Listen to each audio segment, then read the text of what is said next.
Olá, boa noite, pessoal. Tudo bem com vocês? Estão todos conseguindo me ouvir bem? Oi, oi. Sejam todos muito bem-vindos à nossa live de hoje. Já conta aqui pra gente de onde que vocês estão nos assistindo. Olá. Eu falo com vocês aqui de Goiânia. Vou convidar a doutora Marcela, que vai apresentar a live com a gente hoje. Vamos falar sobre o cérebro e a fibromialgia e o avanço, o desenvolvimento e vínculos e avanços nas pesquisas. Vou convidar a doutora Marcela.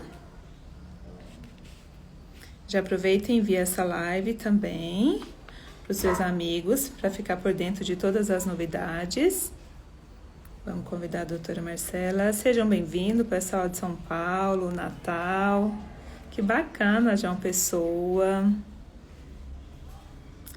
Aqui.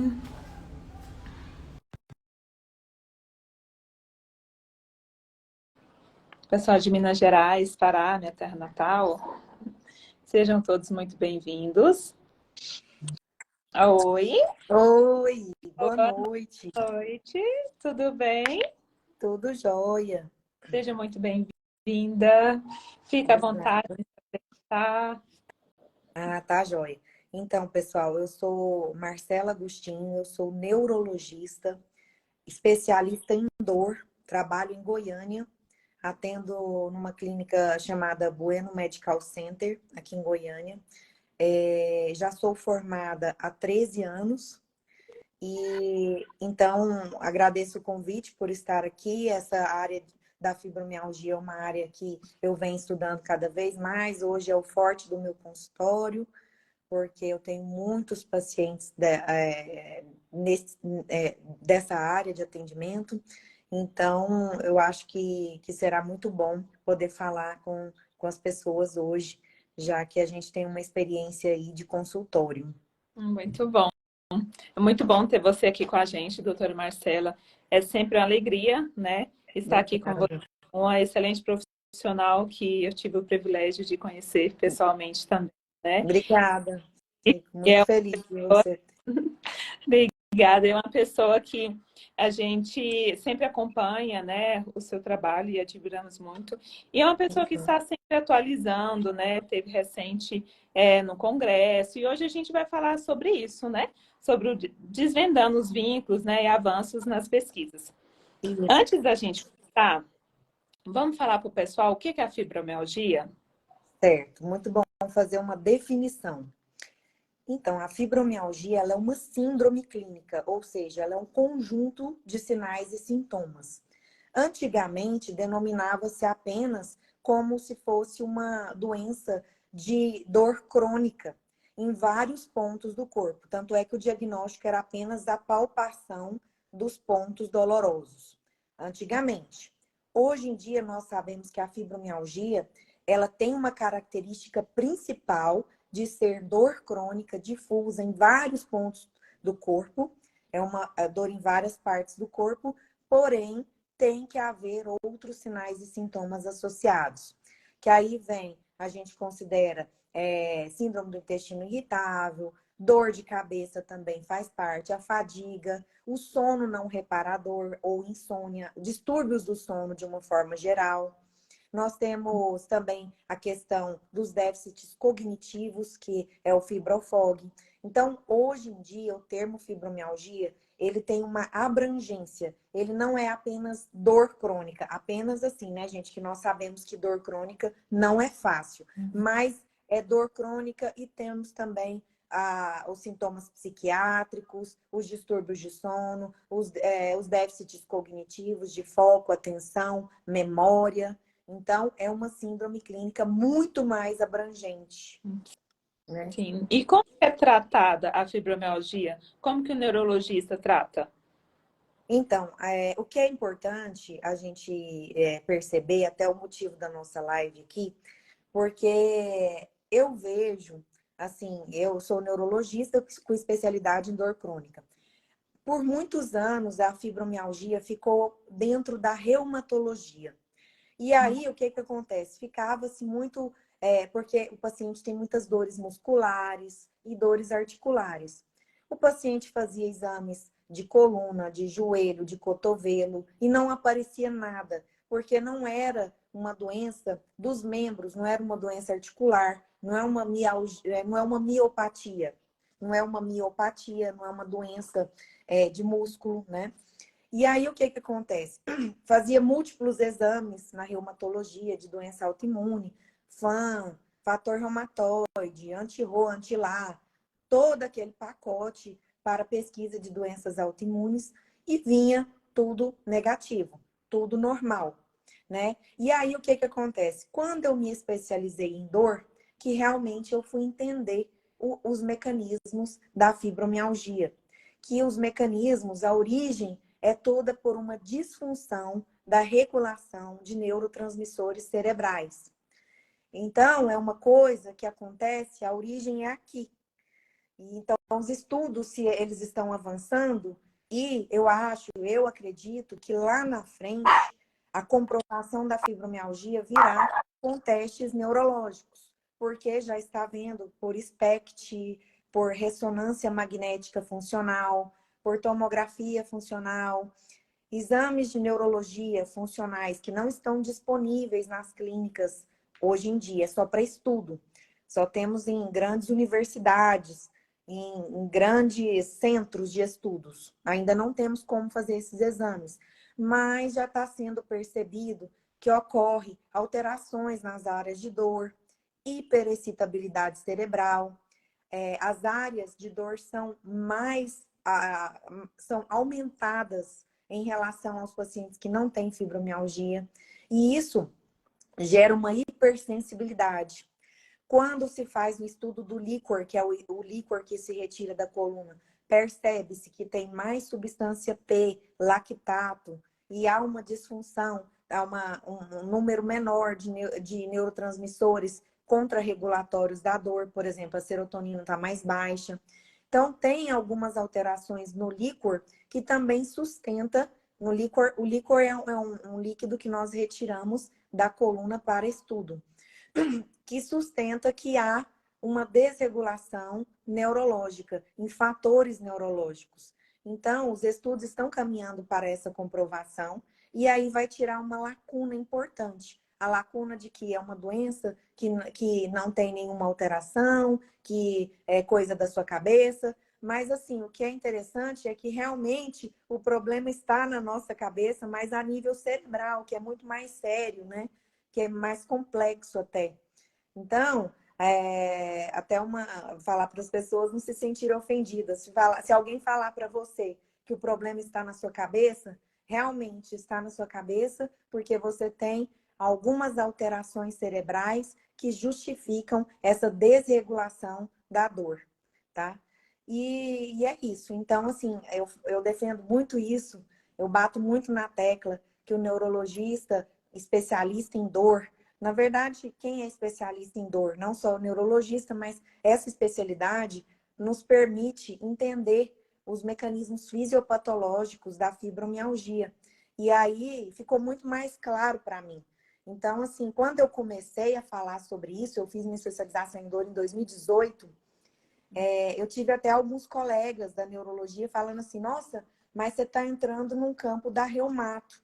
Falei, olha, mas com a minha especialização, a gente aprendeu muita coisa lá que eu acho que é muito mais neurológico, então eu vou defender isso.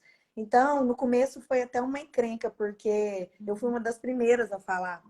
E comecei a fazer lives. Na pandemia eu fiz muitas lives sobre isso. Até então ninguém falava que o problema era cerebral, não tinha coragem de expor isso.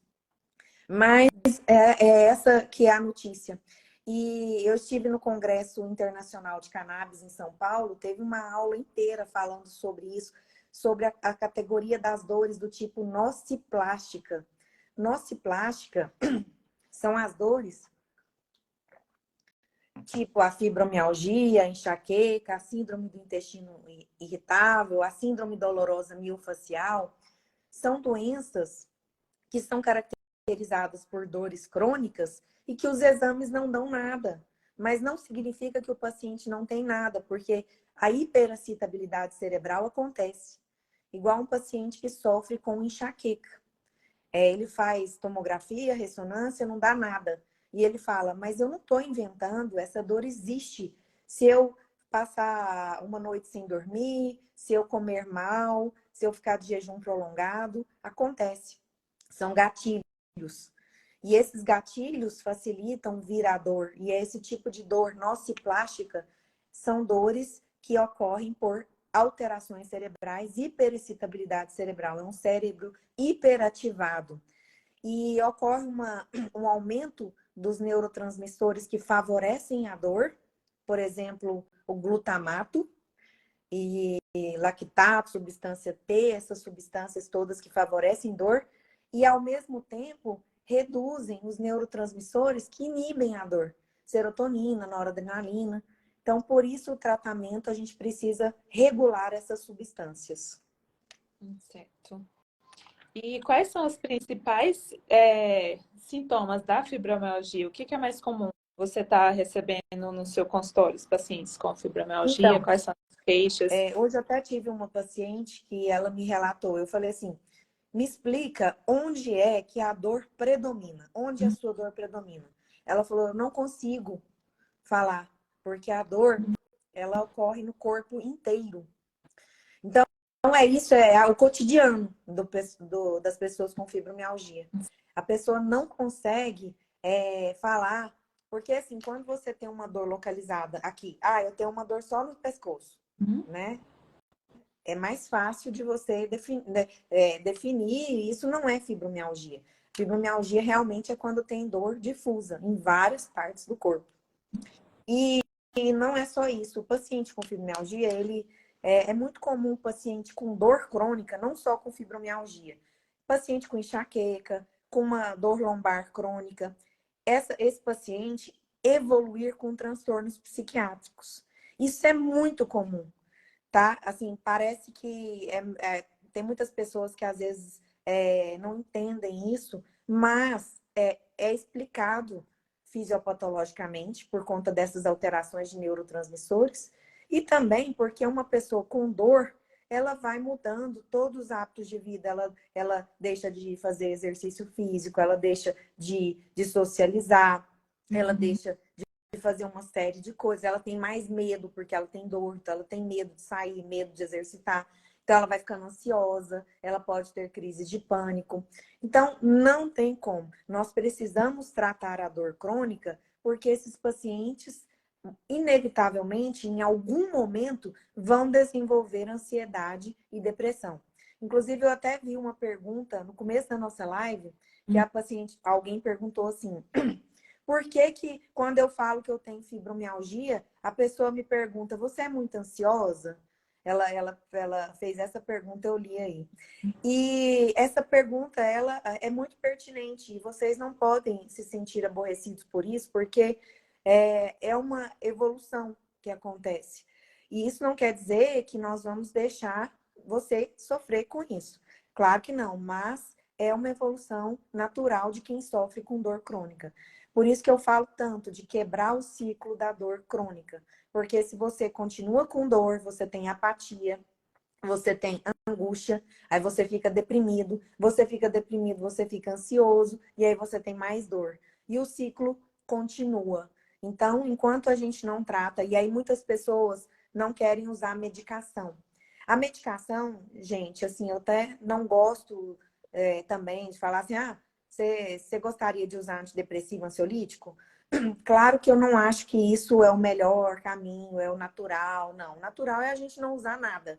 Mas, no começo da fibromialgia, quando o paciente está em crise, ele não tratou com nada, ele está triste, deprimido, com fadiga, não está dormindo, insônia, que é muito comum, a gente precisa entrar com a medicação, porque a gente precisa quebrar esse ciclo e a gente precisa dar esse empurrão para o paciente. Senão ele não sai do lugar, entendeu? Se o paciente, a gente não conseguir dar uma força para ele com remédio, ele não consegue dormir melhor, ele não consegue fazer exercício físico.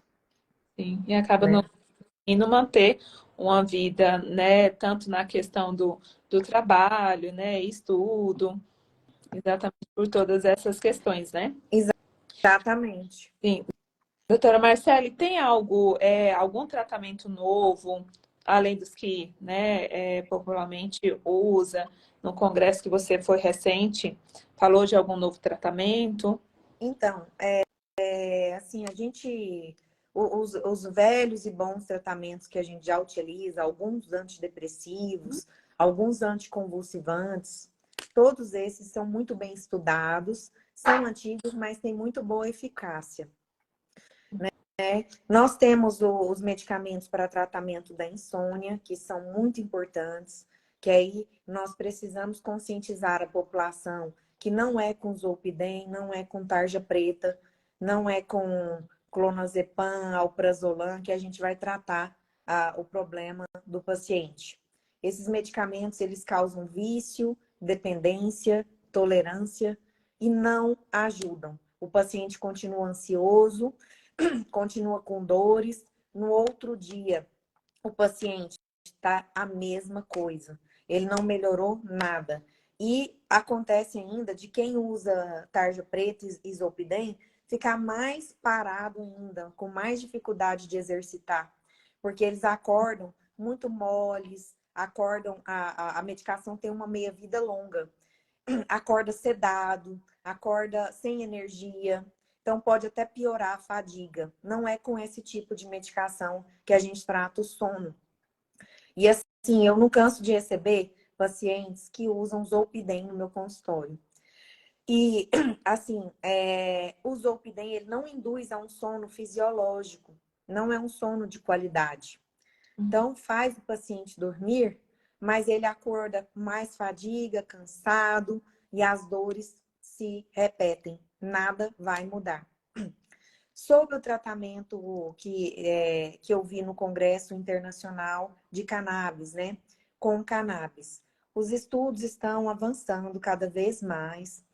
Ainda temos lacunas ainda, nós não temos a total certeza de melhora com cannabis, porque os estudos ainda são poucos, são novos. Por preconceito do uso de cannabis, ela começou a ser estudada muito recente.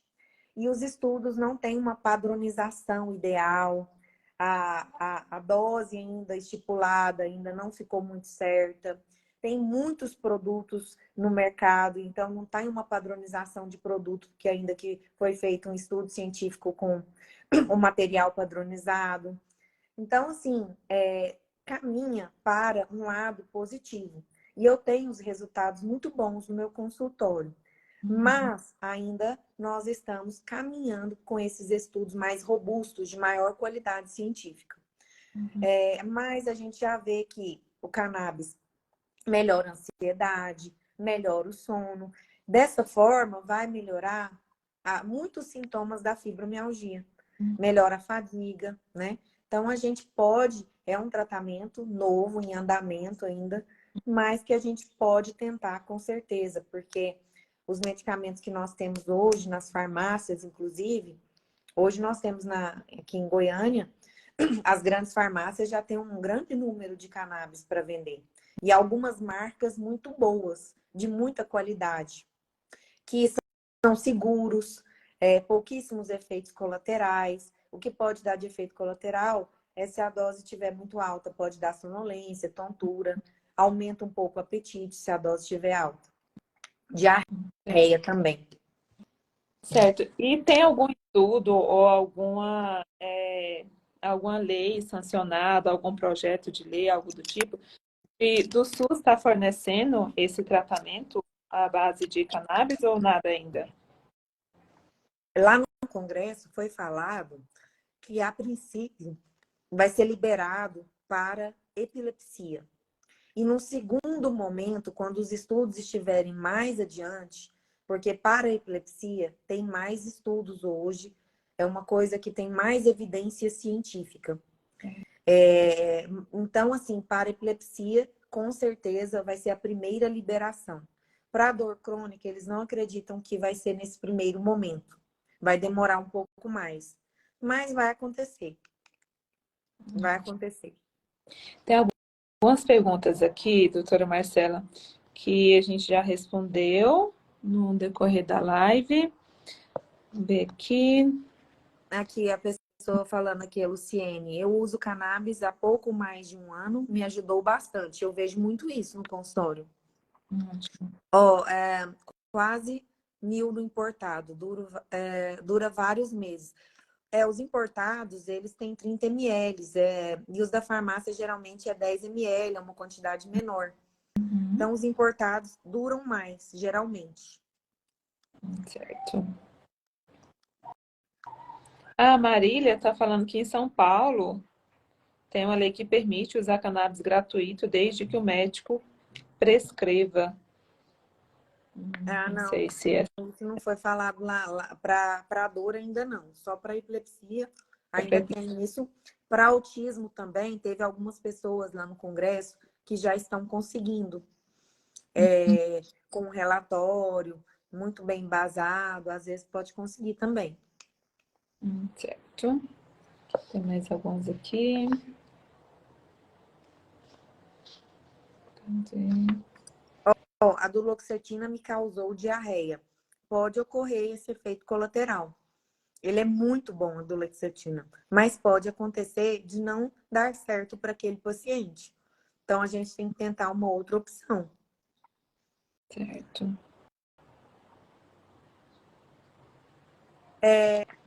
Cannabis, colocou que engorda. Não engorda se for a quantidade de THC que a Anvisa aprova. Se for uma quantidade de THC alta, inclusive tem medicamentos que é 1 para 1, que é 1 de CBD para 1 de THC. É uma quantidade alta de THC. A gente usa para pacientes oncológicos. Até pode ser usado para pacientes oncológicos. Quando a quantidade de THC é alta, dá mais fome. Inclusive, a planta, as pessoas que utilizam a planta também referem uma famosa larica, né? Come bastante depois que usa. Certo. Alguns aqui falando que faz uso do cannabis, melhorou 40% das dores. Aqui, mais alguma? O que aconteceu? Alguns falam que não dá fome. Como saber a dose certa do cannabis? Isso aí, só a gente iniciando o tratamento e nós vamos aumentando aos poucos.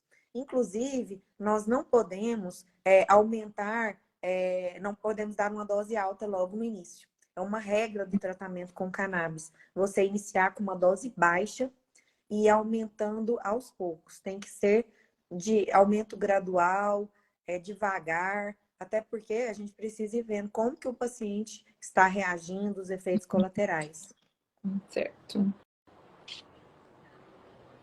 Mais alguma? Alguém perguntou, eu acho que chegou tarde, falando o que acontece no cérebro. Então, ocorre uma hiperexcitabilidade cerebral, tem áreas cerebrais hiperativadas. Em estudos de ressonância funcional, tem alterações mostrando que as áreas de dor, as conexões entre as áreas de dor, que é o córtex somatosensitivo, ele é muito maior, ela se estende, ela faz relações com outras áreas, como áreas de memória, como áreas de prazer, áreas de aprendizado. E aí, por esse motivo, esse aumento da abrangência das conexões cerebrais relacionado à dor, isso prejudica a memória, prejudica foco, atenção. Então, acontece devido à hiperexcitabilidade cerebral. Isso acontece também na enxaqueca. Nós precisamos tratar os pacientes com enxaqueca, porque isso vai acontecendo e o paciente vai perdendo produtividade, ele vai perdendo aprendizado, dificuldade no trabalho e etc. Teve alguém que perguntou se vicia o cannabis, o uso. Não vicia, porque é a substância do THC, por isso que é importante nós usarmos produtos puros, com uma quantidade que a Anvisa aprova de THC, que é uma quantidade baixa. O que vicia é essa substância chamada THC. Por isso que eu não recomendo usar a planta, usar chá, usar produtos que a pessoa faz de forma artesanal, na própria casa. Pode ser perigoso. Pode dar delírio, alucinação. Aí pode causar vício. Certo. Tem mais algumas aqui. Então, pessoal, é importante essa live para a gente mostrar que nós estamos desvendando alguns mistérios, algumas coisas que não se sabia sobre a fibromialgia. Até mesmo como cannabis. Até pouco tempo, era uma coisa que era muito preconceito, era uma coisa que era uma droga ilícita, ninguém se falava nisso. Então, aqui nós estamos falando de cannabis medicinal, tá, pessoal? Eu não trabalho com cannabis planta, eu não sou a favor de produto artesanal, porque nós não sabemos o que tem ali, e aí eu não consigo tatear o produto. Eu não consigo saber quanto que eu estou dando para o paciente. Ele está tomando ali de uma forma aleatória. Então, a gente tem que usar certinho, com recomendação médica. Certo. Vamos ver. Tem mais alguma pergunta? Aqui a gente conseguiu responder todas. Tem mais Aqui alguma? tá, a pessoa falou aqui, no óleo industrializado, o THC foi retirado? Não sei se é uma pergunta, mas não, nós temos de todas as formas no industrializado. Nós temos o cannabis com CBD apenas, que é isolado, aí não tem THC. E o CBD isolado é interessante a gente usar nos pacientes autistas, nas crianças. Crianças não pode ter THC, tem que ser zero de THC. Por isso que nós temos as formulações na farmácia com CBD puro. Algumas pessoas que têm ou esquizofrenia ou um transtorno bipolar também não é indicado ter THC. Então, você tem que evitar para essas pessoas. Então, se for pessoas que têm delírios, alucinações, nós não podemos passar essas formulações. Mas industrializado tem de todo tipo. Tem CBD puro, as concentrações variam, tá? Então, assim, tem para todo gosto e para toda indicação. Certo, por isso a importância, né, de estar sempre consultando com um especialista, né, para Exato. não se automedicar ou usar produto não industrializado. Doutora Marcela, vamos finalizando a nossa live. Conseguimos responder todas as nossas caixinhas de pergunta. Eu acredito que foi bem esclarecedor, né? Toda essa questão dos novos estudos, o que a gente tem de novo, né? Deixa eu só falar. Eu coloquei 2 posts lá no meu Instagram falando sobre tudo isso que eu falei aqui. Se alguém quiser ir lá no meu Instagram, eu escrevi tudo lá sobre a neuroinflamação. Tem uma questão também que tem alterações nas células da glia cerebrais, que são células que fazem a fagocitose, a limpeza, que faz o suporte e o apoio de neurônios, que são as nossas células cerebrais.